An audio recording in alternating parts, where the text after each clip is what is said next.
Welcome to Policy and Culture, our conversation committed to bridging the gap between music, sports, and politics.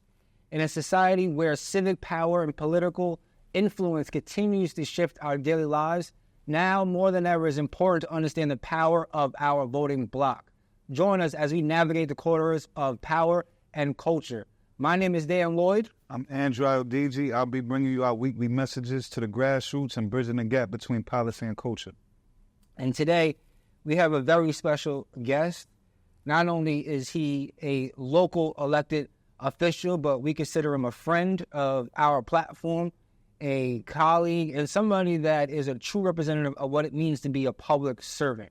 Not just a so-called politician or even an elected official. He's a true public servant that works tirelessly to advocate his constituents.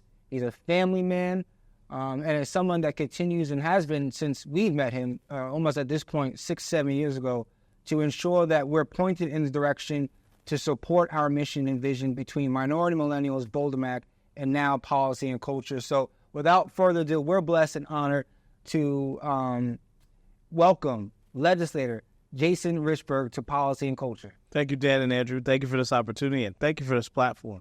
I think it's important that we have these discussions. I think we see other communities have forums like this, and I think I'm glad to see that you two brothers have been able to put together a platform for us to bring issues that are important to us, but also have our tint on the conversation.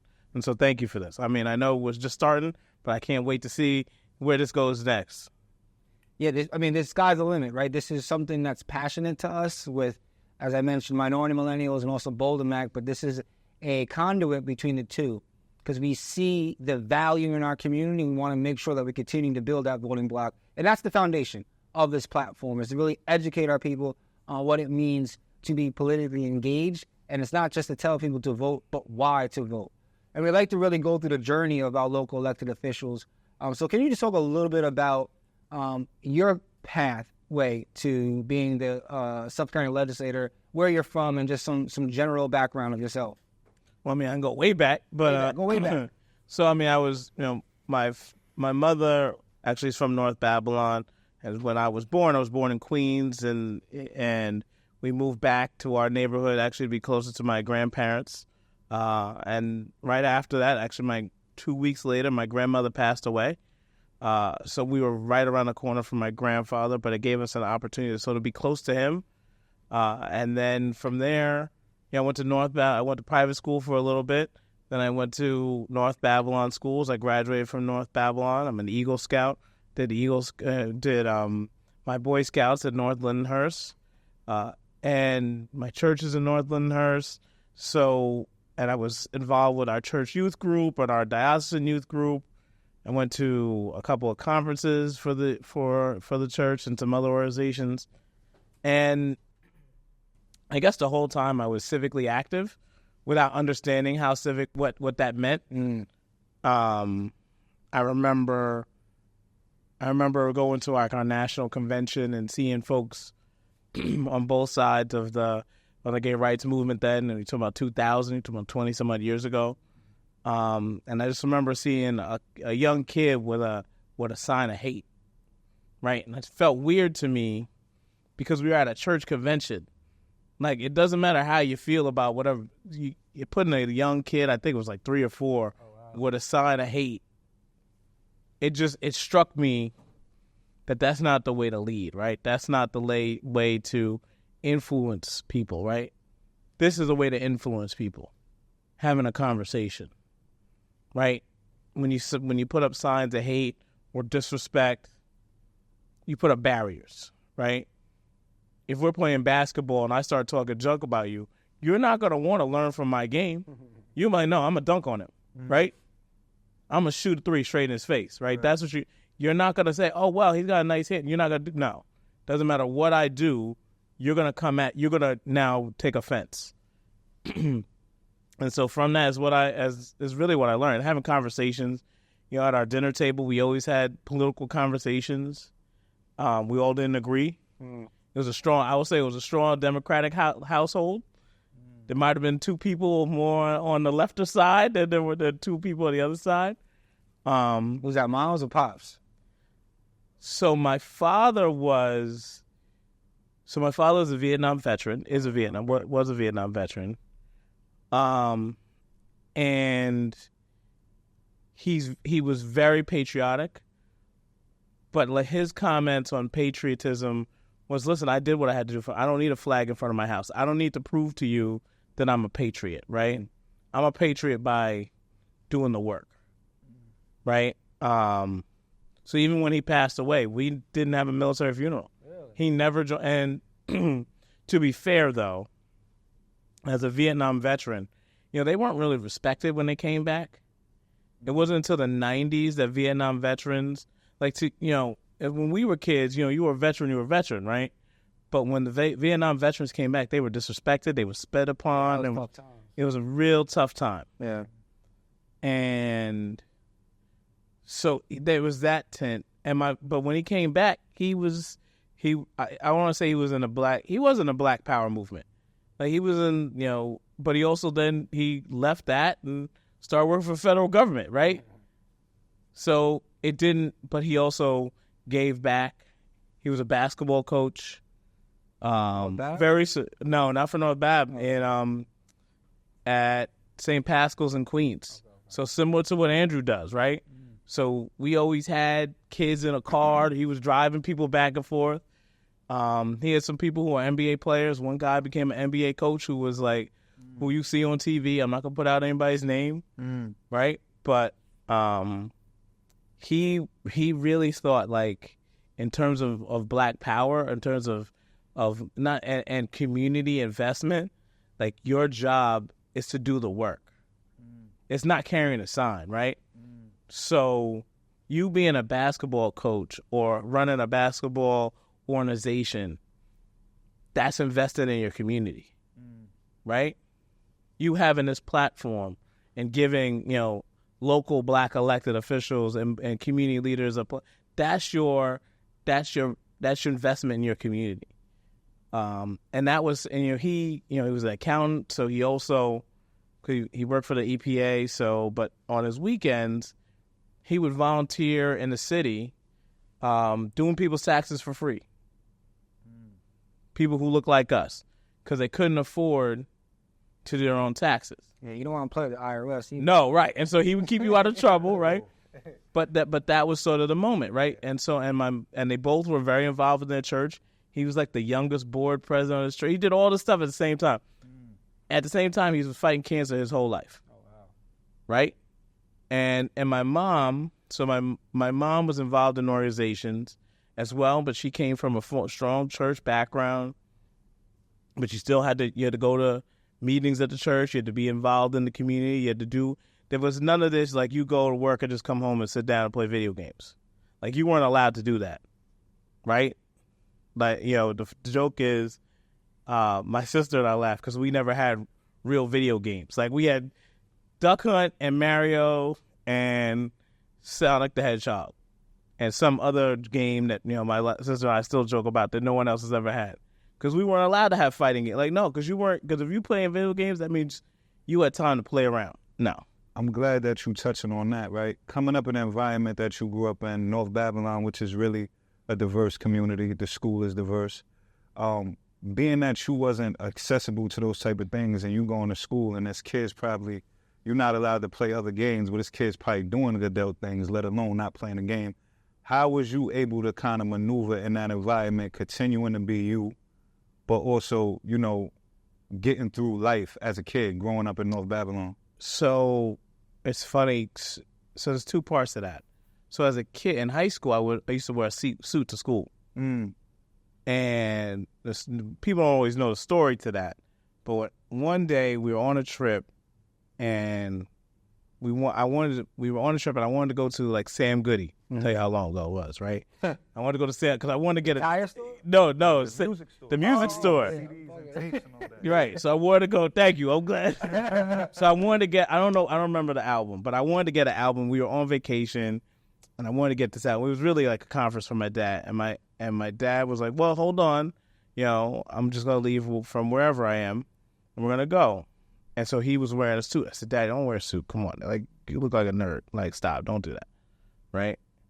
And so he changed his clothes. He put on jeans and a T-shirt or something like that. My dad never wore logos. Logos? He never wore logos. So he wouldn't wear a Yankee logo, wouldn't wear a Nick Yo. He said, unless you're paying me, I'm not wearing it. Right? That was just his perspective, right? He'd wear a policy and culture shirt because he knows it's black owned. He knows that money is going to us. So we went to this Sam Goody, and so whenever we went out, my dad always put on a dress shirt, even if it was a pair of jeans. He would dress just like this, right?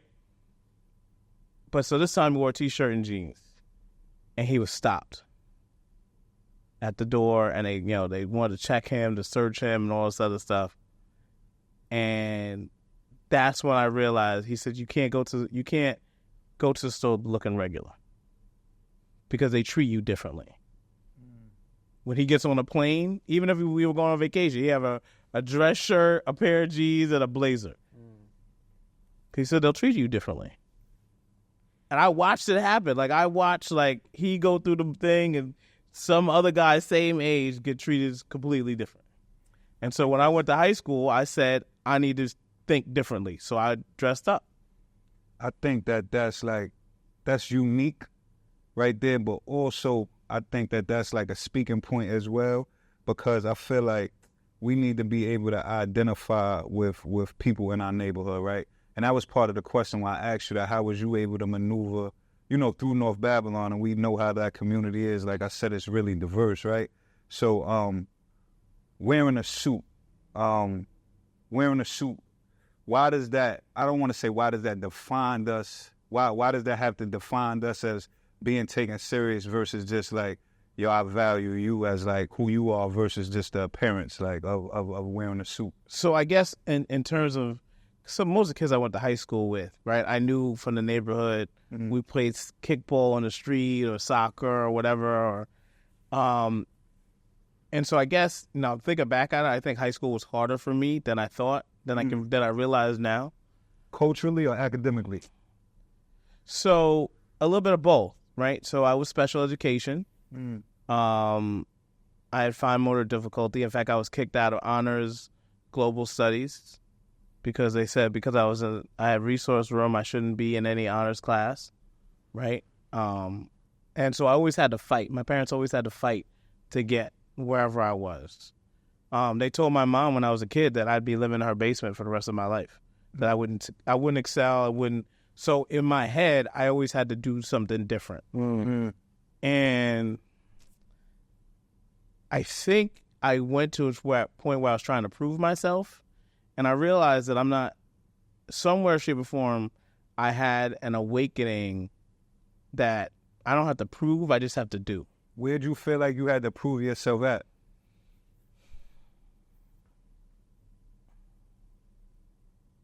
I would say all over.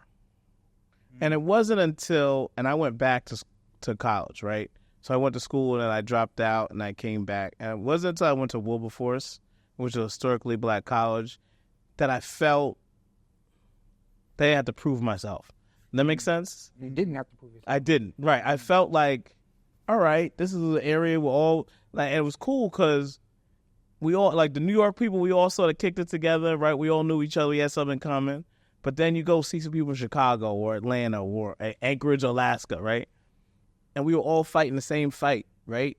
And we all were trying to take it seriously. And there were some dudes there who went and they were trying, they were doing their thing, whatever they're doing at home. And so they went to school to learn some business so they could help their business out, whatever their business was, right? But everybody was trying to better themselves. And I think that was the point where I realized I'm not alone in this fight, right? There are other brothers, there are other sisters out there who are trying to better themselves. There are other people, there are other organizations. And, my friends from Wilberforce, we talk all the time. We got to chat. We have it's sort of like I got professors in this chat. I got teachers, social media, entrepreneur, search marketing folks, two guys about to get their doctorate. Not that I wouldn't have had that in North Babylon, but it's a different group of people, I guess. And then, and we all understand how hard it is to work in a work environment, right? So and my best friend, She and I talk all the time about what it's like to work with other people, what it's like to achieve, what it's like to, have aging parents, right? Mm.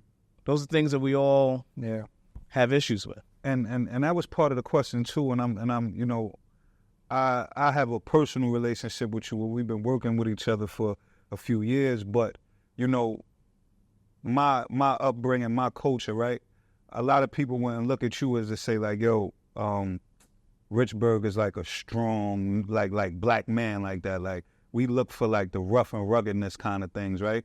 And I think that goes back down to where you go to betterment of yourself and kind of accepting people for what they bring to the table, right? And I think that's the problem in the black community, our community, basically. Like we're looking just for the more raw. We looking for the more uncut. And I feel like it's dudes like you where we got to further the conversation and have that conversation and see like, yo, this is a real family man. He's standing on business. He's standing on his principles. This is somebody I could look up to. This is a person that has a passion for community. He's really putting the front lines, doing the ugly work that we really don't see behind the scenes, really getting his money into the neighborhood for us. Boulder Mac Park, like I can't even count how many times, man, you converse off of that, just making sure we good, seeing if we need anything to get through the summer, making sure we finish off the summer. How do we channel that for our people and the black neighborhoods to really see that as value, to really support that? If you value the AK, that's what's going to be important to you. Right? I don't care what you do, right? I just want you to, like, my job, and, this is from my father, was the coach, right? I got to give you the tools. I got to assist you and help you out. Like, that's what we should be doing as a black community. If you look at us in the 10s, in the 20s, and the 30s of the last century, that's what we were trying to do, right? So when you were out running loose, you knew who would call you out, right? But we went away from that partially. That's one thing. But the other thing is we don't have it to come. We're afraid to talk. We're afraid to say, hey, look, man, what's really going on with you? Are you all right? Are you upset? What's going on? I know this, and this happened. How can I help? Right? I remember a couple of weeks ago, you and I had a conversation. It was you, me, and Kim, and we were just talking about, and Dwayne, and, Dwayne was sort of on the outside of the conversation. We were talking about what it's like to raise kids, right? Yeah. But, not everybody's willing to have that conversation because it's about emotional intelligence, and we aren't taught about how emotionally intelligent it is to seek help. Because as a community, we're taught you just got to be able to hold your own, right? You were talking about earlier about Biggie and lyrics, and a majority of 90s rap was I got to do this on my own, right? If you listen to 80s rap, it was I'm here and I'm bringing, these are my people, and we need to push us forward. But 90s rap, except for NWA, right, is a little bit different. But a majority, and you can make comments of different groups in the middle, but it's all about I'm here and doing it on my own, right? And I'm going to put you on, right? It's not putting people on, it's bringing us all up. And I think that's where us as a community have to start the conversation. And that's why I think this is a perfect forum for that, right? Because we can arm people, and you can arm people with tools of discussions that are important, like mental health, right? Very important. Very important. Right? Forget about that, physical health. I know how many men who have died over the last 2 years from stuff that's preventable, right? And we're not talking about like STD. We're talking about cancers. We're talking about, heart attacks, diabetes, right? But we're not having those conversations. And if we're not willing to put ourselves out there to have that conversation, it's going to make it harder for us. Because I don't succeed if you don't succeed. Right? It's to my benefit that you do well. Right? And it's to your benefit to whoever comes after you that they do well. Because that's going to be the kid who's going to be coaching your son or your daughter. Right? That's going to be the kid who, that kid who was a knucklehead 10 years ago, that's going to be the kid who's going to be the next legislator or next, manager of Chase Bank to make sure that your great-grandson will get, a mortgage. And that's why it's important. And to kind of piggyback on what Drew was just talking about, when we talk about this platform, civic identity, the voting block is such a major component to this. And we know in history and society and civilizations, the strongest, most powerful ones had a real clear understanding of the community mission. How can we survive? How can we grow? How can we sustain? How can we defend ourselves? If we need to, how can we go to war? Obviously, in modern society, it's a little different, but to talk about identity is a big thing, especially for young black men. Me and Drew talk about this all the time. Obviously, I'm from Wyandanch, but I was raised in a very privileged middle-class household. I'm also biracial. So it was like I dealt with a lot of weird identical nuances. And there is this pull in our community sometimes where it feels you have to act a certain way. You have to think a certain way. There's a lot of peer pressures in emotional intelligence development stages. So that then ties into whether or not you think certain things are cool or interesting. And unfortunately, a lot of the times it goes into politics where we don't think it's just interesting or we don't think it's cool or it's just not something that people want to get into. And that's what we're trying to shift with this, is to really get people to understand the different facets of power, the different characters that can wield power and make sure that we understand the different paths that bring up a community. But and to think about, and just internally, to think about the conversations your parents had with you, right? That you didn't listen to. Cause I don't listen to any of them. Right, because you were 16, right? You were 16, right? Whatever. You wanted, right? You didn't want to listen, and then, right? And then something happened, right? Don't listen to your. Don't listen. No, I'm gonna go hang out with her. I don't care what you say, right? Yeah. And then you were like, you sit in your room now and be like, damn, they were right. Wasting my entire 20 years. Right? I could have took half of that money I spent on bottles. I could have went whatever, right? I could have taken trips around the world. But part of it is us realizing those conversations. Yeah. And then acknowledging the fact that someone, no matter what, that somebody instilled love in you, right?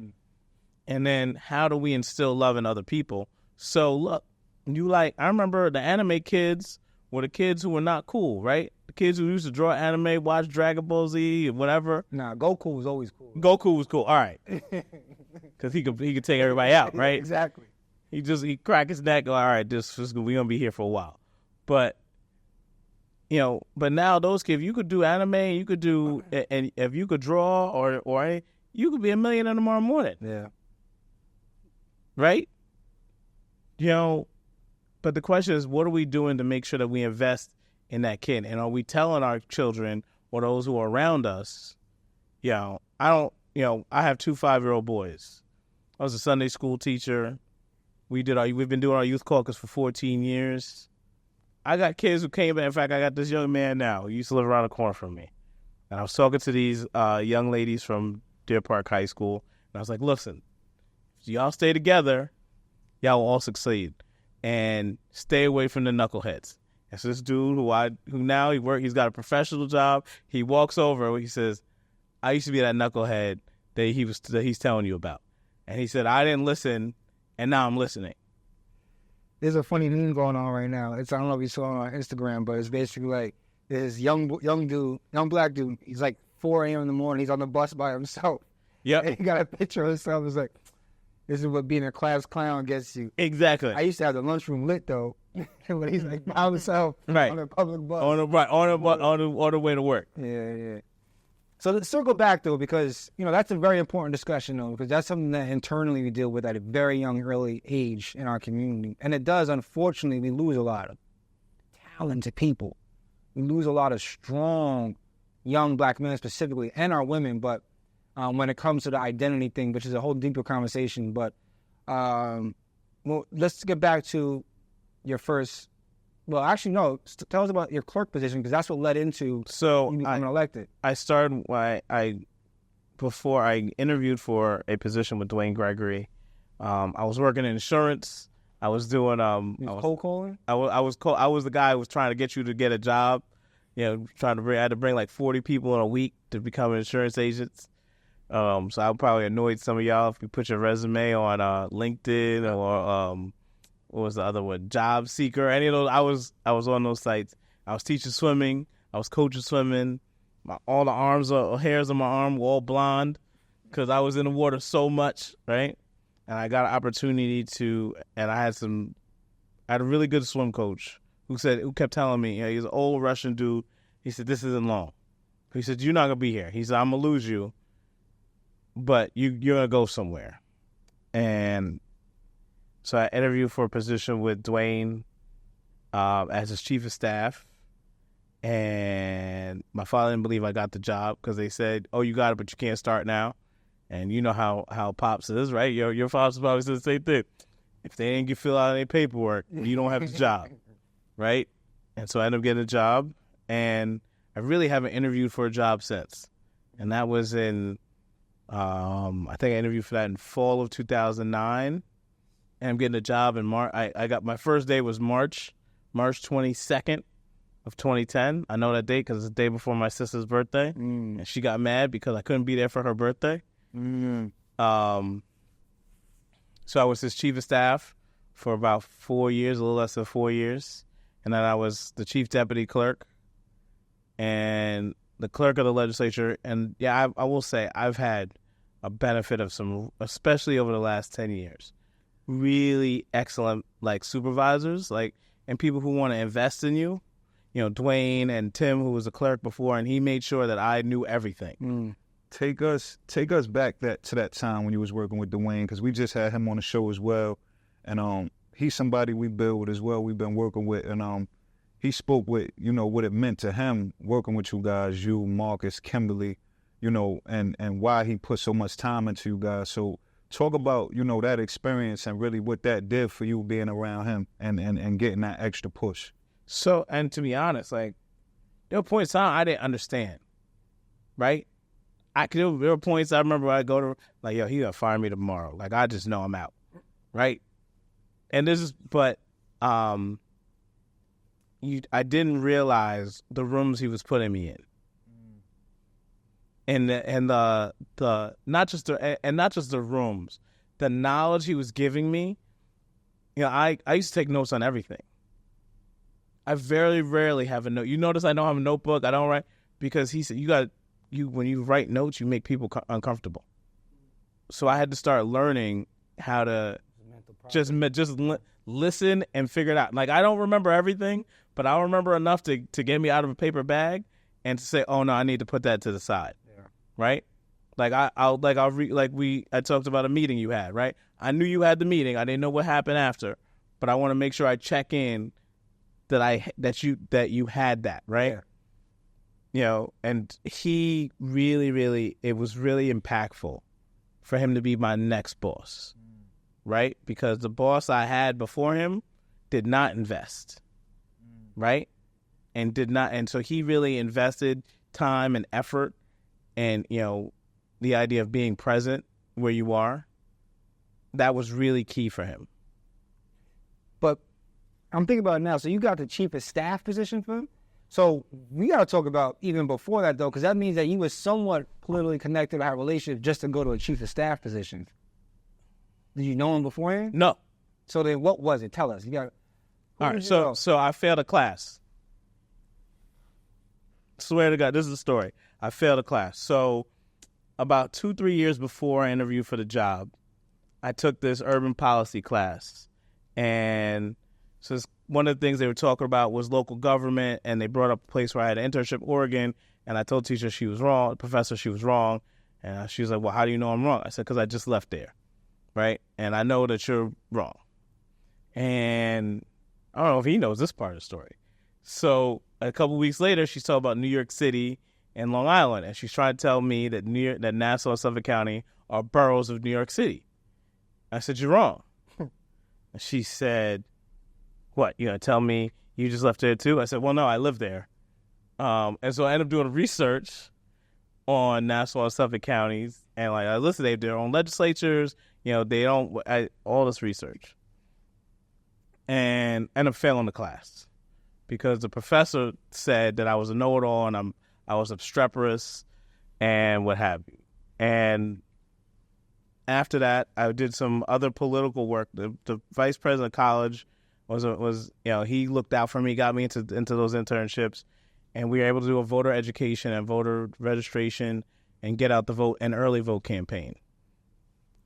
Excuse me. And so we were able to get a majority of 2 historically black colleges, campuses across from each other to get out to vote. We had vans, we had music. I remember you telling me this the Wilberforce story. Yep, right? yeah, we had vans and music. Yep. Yeah, we had Rock the Vote, Made a Stop. We had main artists get off to come to perform at these campuses. And then the last night on election night, when President Obama won, it was 2008. We were met outside. The president of college came, and this is part of the story everybody knows. Or I've told us, and you can't, nobody's driving home. Put your your keys in this little bowl, because you're still black, you're still in Ohio. And there were deputy sheriffs outside waiting for us to act up, and they were patrolling around the campuses and the like. And so when I said, when I leave here, I'm not coming back here. I'm not staying in Ohio. Forget that. I almost used the other word, but I said forget that. And so I wrote to every elected official when I came home, saying, listen, I need a job. I need a job. I need a job. I need a job. It was 2009. I need a job. I need a job. I need a job. I need a job. And so I interviewed for a couple of positions. They said, yeah, we like you, but we don't like you for that position. We got another position for you. And we like you.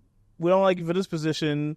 We like you for something else. And come to find out, I'd have been working with Marcus and some other folks if I had taken some of those other positions. And they said, we got a position for you in Dwayne Gregory's office. And I had never met Dwayne before. I had read about him. I did my research on him about a year or so before. But I didn't know him. I wasn't really politically active. My family wasn't politically active. My parents volunteered. They did, voter, board of election stuff. Like they'd be at the polling places. We weren't really like donating campaigns or anything. No, that wasn't us. We talk about it. And so when I interviewed for the job, I said, listen, I'm here to work. Like I'm here to advocate for the community. I'm here to do the work. It's not about me. It's about, getting the agenda through. And I had 2 or 3 interviews, and that was in that time when my father said, listen, you're not getting this job. They keep calling you back. You're not getting this. You better go Target. You better get a job at Staples, something, because you're not going to sit here and not work. Yeah. That's why I had 3 jobs, right? Because if I came home before 5 o'clock and I didn't have a certain amount of hours, all right, well, you got to go back out. I think something's going to happen. So, and then I got the job, and, that's it. Your pops must have been proud about that, because at the time, Dwayne was one of the first African-American... He was the second. And then became the first presiding officer. Yep. So that's a great testimony. And so my father never saw me elected. So he never saw me become the clerk of the legislature or chief deputy clerk. He's seen me, but he never seen me on this level of existence, I'll say. Yeah. I thought your dad came to one of the events. No, that was my grandfather. Oh, okay. So we were taking care of my grandfather for 20 years. Okay. So whenever I would go play, my grandfather would come with me. Yeah, I got pictures of my grandfather holding Dwayne signs. He'd go knock on doors with me. I'd leave him in the car, and I'd go run to the door, whatever. But yeah, so in fact, my grandfather, interestingly enough, he voted for me, but he never saw me sworn in because I was elected and COVID happened. So my swearing in wasn't in person. And then he died the day before my birthday in 2020. So he never, he knew I was there, but that's it. Well, they both definitely seeing you. Yeah. Definitely. And carrying on the Richberg legacy, so that's a blessing. Speaking of that, I got one more question for him, Richberg legacy, right? We see you out, we see you coming to these events, man, and like 85% of the time, 90% of the time, you got your 2 little boys with you. And they're running wild, they're jumping on stage, you speaking at the voters' rallies, they're yelling out with you sometimes, man. putting out their own videos.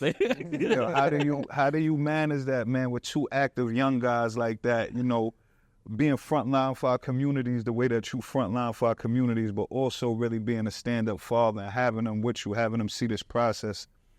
So it's funny. So Andrew was yelling at me last night. Like, look, they gotta elect you. I don't care. And so Joey's more chill about it. But you know, they're like my father. So like if they know it's election time, why aren't you knocking on doors? Who's up this year? Oh, Miss Kim, Aunt Kim is up. We gonna go knock on doors. They go knock on doors with me. You know, why didn't you give them the whole speech? Oh, because of this. Okay. So it is difficult, and luckily I have my mother and my mother-in-law who are there to help out with them. And you know, my wife is there obviously, and she supports. And sometimes we got to split the baby in the bathwater. There's sometimes like I got yelled at. Andrew and Joey really yelled at me. I had to go to a meeting and I missed their pre-K graduation, and they were real mad. And so I had to apologize. You better give Dan the tips, man, because you know Levi's growing, Araya's growing, so you better give him advice now. I think the thing is, it's having a conversation, right? Like my dad would go to these events. He'd be coaching basketball, right? I would get to see him sometimes. I would sit on the sideline. Yeah, I would sit on the bench. Or when he was, you know, coaching, when he was doing taxes, I'd do the same thing. You know, between January 15th and May 15th, we didn't see my father. And our birthdays are in March and April. We'd see him for the birthday. He'd come upstairs for the birthday and then go back downstairs. I think it's about involving them as much as I can and having a conversation. And when I'm present, I got to be present. Yeah, you got to be present. And like, you know, doing the things that they want to do. So if I got to sit on the floor and play Legos, all right, we're going to sit on the floor and play Legos. And figuring out how we can work together and give them tips, you know. And the most important thing is you got to tell them you love them, right? Anytime I see that, I love you, right? I got to give them a hug because, and you both know, this world doesn't love you all the time. It's a cold world. So it's a cold world. But you got to do it. Let's get into some policy talk real quick. Just give us a quick breakdown of the 15th district. And you're the minority leader right now, right? I'm the minority leader, yes. Tell us even what that means. So it means I'm the leader of the minority party in the legislature. So right now the minority party is the Democrats. So we have in 2024, we will have 6 members of our caucus. The Republicans have a supermajority, which means that they have the ability to override any veto the county executive has. And they'll have the ability to bond. You know, to make bonds if they want to, which is borrowing. So the minority leader is, I'm supposed to be the speaker for all the legislature and for the minority members of the legislature. I'm supposed to have their best interests in heart, and sometimes that goes against, you know, me and my district, right? Because I have legislators, and this year I have legislators on North and South Fork. I have legislators in other, you know, in other communities as well. And sometimes a majority of times we all agree, but there are times we don't. And I think it's a different balance. I had a professor in college who said there are times where you have to speak and there are times you have to listen. And so I had I had 2 semesters, 2 years really, where I had to learn how to listen. And that was my listening time, right? And so what I've learned is I need to listen to what people say so I understand what's important to them. Because there are some things that you will advocate for, but it's not important to you, right? Right? So I have to learn what's really, really important, and I have to talk to you, right? And then I have to be able to bring those issues up in front of everyone else. I also believe that my responsibility is to make the logical argument for what we need to do. And, you know, as far as the 15th legislative district, you know, so we are the southwest corner of Suffolk County. It's a very diverse area. So it includes Amityville Village, literally now all the way up until into Huntington, up into the Melville area. and it includes lines, right? Yes, the new lines. Wow. So it's Huntington, East Farmingdale, North Amityville, Amityville Village, a little part of Copeg, North and West Babylon, North Lindenhurst, Wyandanch, and Wheatley Heights.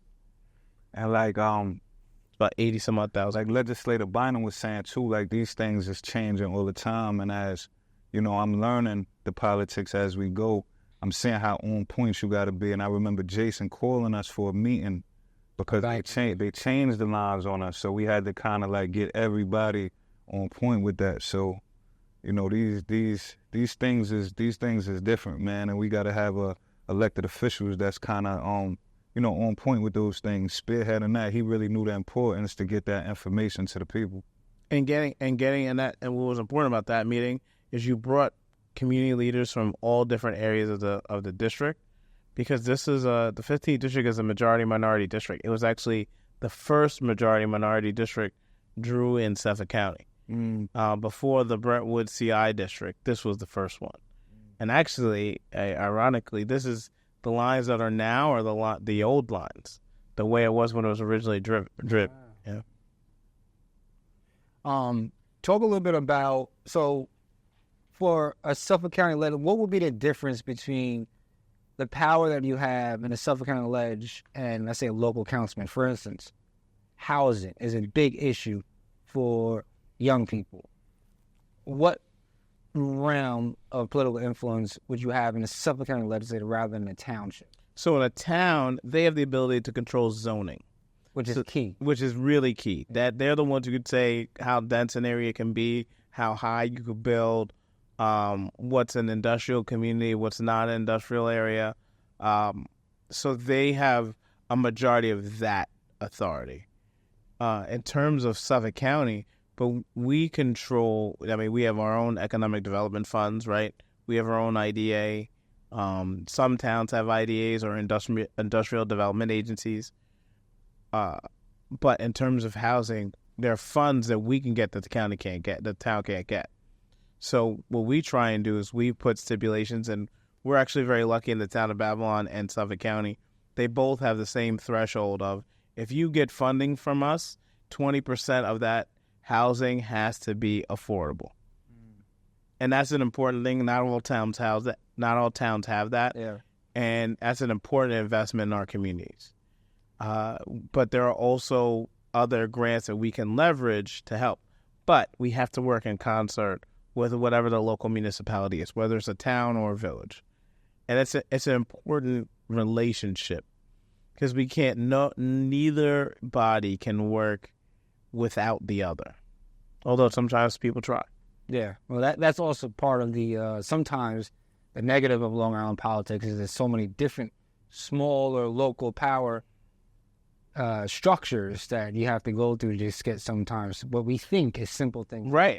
But I will say Sela's got a harder job than I do in terms of she has more villages than I have. Yeah. Right. She has more localities. I think I heard yesterday that Assemblywoman Saletti has 128 villages or something like that. It's insane. That's insane. So what we like to always kind of wrap up and have a little fun. I'm gonna throw some names off of you. Let me get Jason. I got a good one for him, being that he from. I got two I want to do, but you go ahead. Yeah, let me get you. A North Babylon guy, and you know North Babylon football is just king over there. They call that high school. Hey, we're Suffolk County champions. Running back you.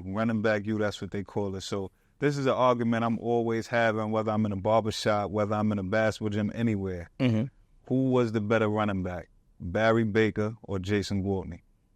So I'm going to go Barry. But I will tell you that Barry is probably one of the most talented athletes I have ever met. Because his inherent skill, whether it was on the basketball field or the basketball court or football field, he has a vision.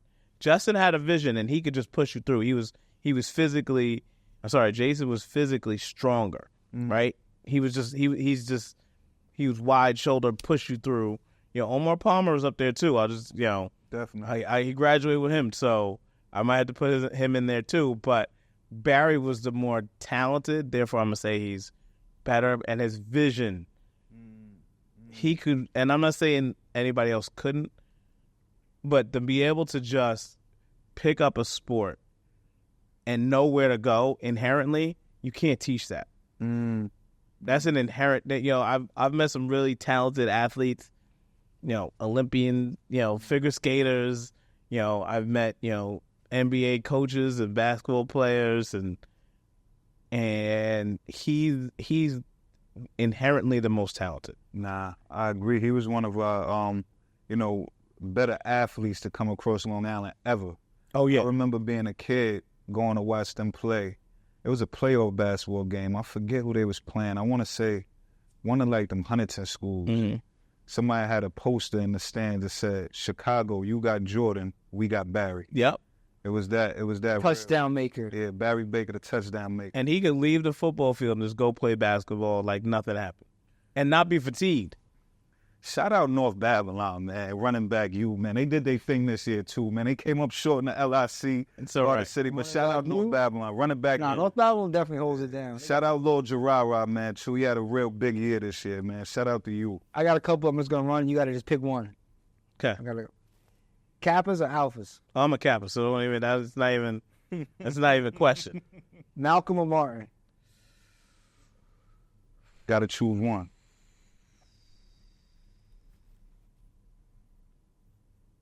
Later, Malcolm. That's interesting. Later, Martin always brought people together. Later, Malcolm realized how diverse the Islamic culture is, and then realized and it's a shame that he was killed, he was murdered when he was, because you can, even in his writings, you could see there was a different tilt to what he was going to do. It's interesting. Raquel De La Soul.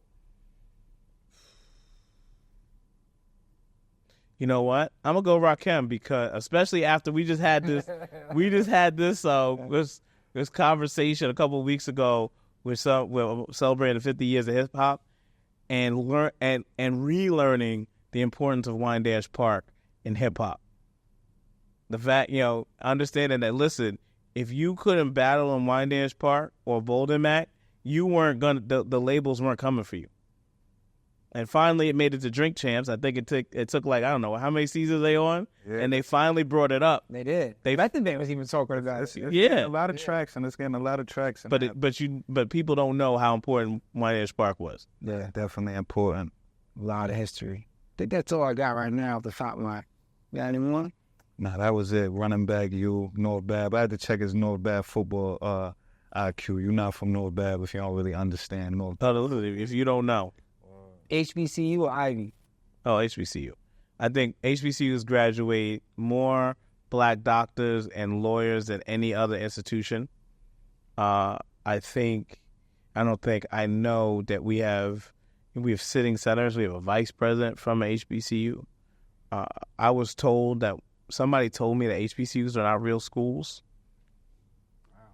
And to think that a majority of the people who led the civil rights movement came from historically black colleges, and you're going to tell me that they're not real schools?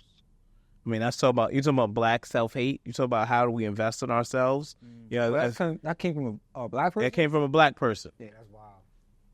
I got another good who was a teacher. I want to say that. That's wild. I got another good one from Richberg, because Richberg is like a student of the game here on politics, man, and these two gentlemen are kind of like trailblazers for, black men engaging in politics here in Suffolk County, right? And who you going with, Erwin Quinton or Eugene Barnett?